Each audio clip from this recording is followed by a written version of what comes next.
Alors aujourd'hui, on s'attaque à un monument. Un livre qui a vraiment, mais vraiment tout changé dans notre façon de comprendre le pouvoir.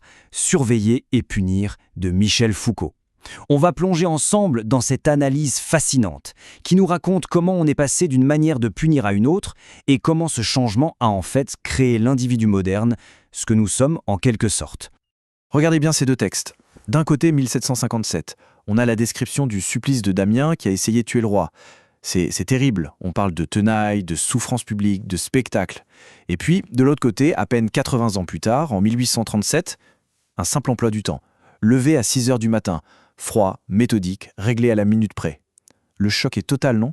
Comment en si peu de temps a-t-on pu passer de cette explosion de violence sur le corps à ce contrôle total, silencieux de chaque instant de la vie ?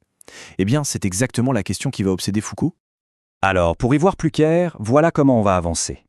On va d'abord se pencher sur ces deux styles de punition, le supplice, puis la prison. Ensuite, on va essayer de comprendre la nouvelle forme de pouvoir qui se cache derrière ces murs. Et enfin, on verra que ce modèle, il est sorti de la prison pour s'étendre un peu partout. Allez, on commence avec le premier acte, le spectacle du supplice. Il faut s'imaginer la scène. Au XVIIIe siècle, les exécutions publiques, c'était d'une violence qu'on a du mal à concevoir aujourd'hui. Mais attention, ce n'était pas juste de la barbarie gratuite, loin de là. Derrière tout ça, il y avait une logique politique extrêmement précise, et même, on pourrait dire, implacable. Et c'est ça qui est fascinant dans l'analyse de Foucault. Il nous dit, ne regardez pas ça comme de la simple cruauté, regardez-le comme un rituel politique. À l'époque, un crime, ce n'était pas juste une entorse à la loi, non, c'était une offense directe, une attaque personnelle contre la personne même du souverain, du roi. Du coup, la punition, le supplice, c'était la réponse du roi, sa vengeance, mise en scène devant tout le monde, pour montrer à tous qui était le patron, une véritable démonstration de pouvoir absolu. Ce grand spectacle sanglant avait donc plusieurs objectifs, très calculés. D'abord, bien sûr, restaurer l'autorité du roi qui avait été bafouée. Ensuite, rendre la justice visible, presque palpable et terrifiante. C'était un vrai théâtre de la terreur, fait pour que personne n'ose recommencer. Et puis, il y a cette idée incroyable, le corps du condamné, en pleine souffrance, devenait littéralement le support sur lequel s'inscrivait la vérité. La vérité de son crime et surtout, la vérité de la puissance écrasante du pouvoir royal. Et pourtant, ce système si bien rodé va s'effondrer, et à une vitesse incroyable. En quelques décennies, c'est fini. On passe du grand spectacle de la mort au silence des couloirs de prison. C'est un basculement complet, l'invention de ce que Foucault appelle une nouvelle économie du pouvoir de punir. Alors comment ça s'est passé ? Eh bien c'est là que les réformateurs entrent en jeu. Leur discours, sur le papier, est très séduisant. Ils disent « Stop, arrêtons cette barbarie. Il faut une justice plus humaine, plus intelligente, plus douce. » L'objectif change complètement. On ne cherche plus à se venger, mais à corriger, à redresser le coupable. La prison, c'est donc présenté comme un progrès humaniste formidable. On ne touche plus au corps, on s'occupe de l'âme, de l'esprit. Et quand on dit l'âme, attention, il faut comprendre les habitudes, la volonté, tout le comportement de l'individu. Sauf que, pour Foucault, derrière cette façade de douceur, il y a quelque chose de bien plus puissant et de bien plus inquiétant qui se met en place. Et là, on touche vraiment au cœur de la pensée de Foucault. Parce que pour lui, toute cette histoire d'humanisme, c'est un peu un écran de fumée. Ce qui se passe réellement, ce n'est pas un adoucissement de la peine.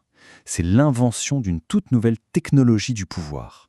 Une technologie beaucoup plus discrète, mais aussi beaucoup plus efficace.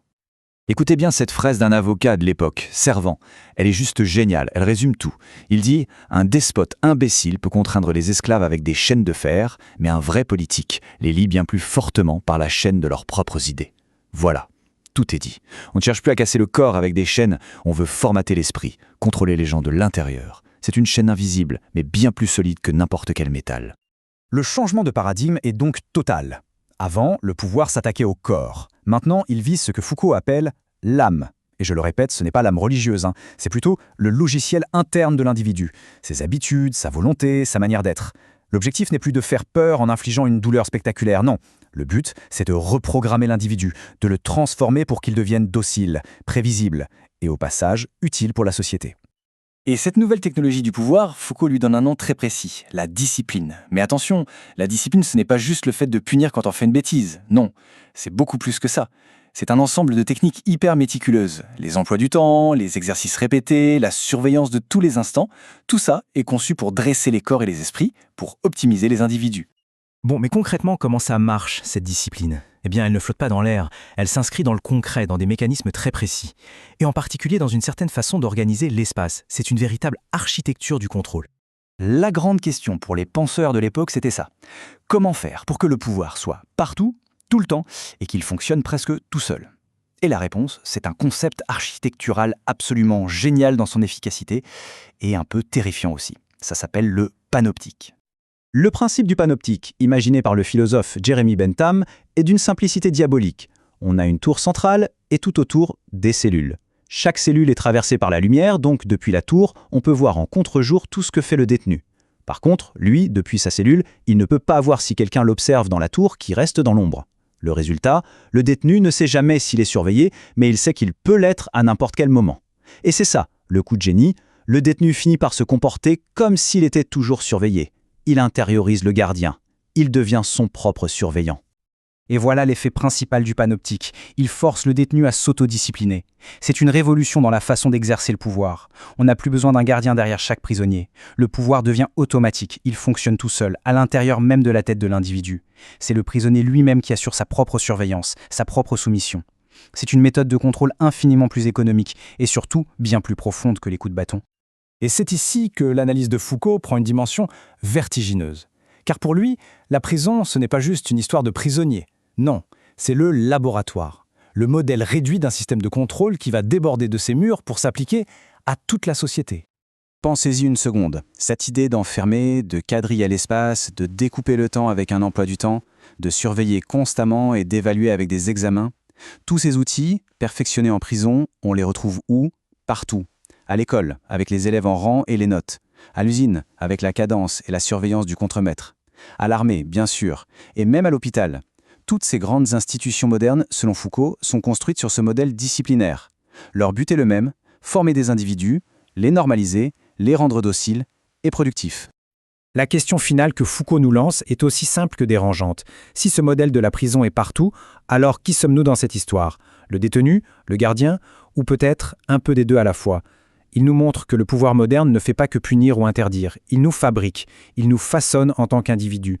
Alors ça nous pousse à nous demander, aujourd'hui, dans notre vie de tous les jours, au travail, à l'école et même sur les réseaux sociaux, quelles sont ces disciplines invisibles qui nous construisent? Une question qui aujourd'hui encore résonne de manière incroyablement forte.